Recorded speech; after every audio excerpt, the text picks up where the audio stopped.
Hello, I'm David Rosenthal, Vice President of Razor Technologies Digital Business. And we're here today in the second series of our video to talk about Microsoft Inspire, their annual partner conference. Three additional takeaway topics include security, developers, and the Microsoft 365 suite. So let's dive in. With security, we are talking about a comprehensive portfolio of compliance, threat protection, application protection, mobility, and information protection, all in one suite. A single pane of glass to manage your critical data, people, and technologies.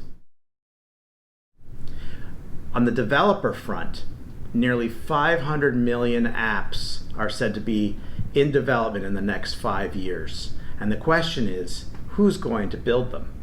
You need good help like Razor Technology, as well as new technologies from Microsoft to make it easier for power users to develop their own applications.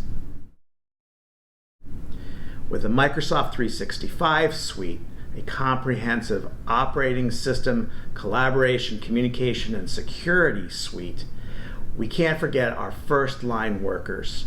There are nearly 2 billion first-line workers around the world, and most feel disconnected from corporate processes and communications. Let's start bringing them into the fold.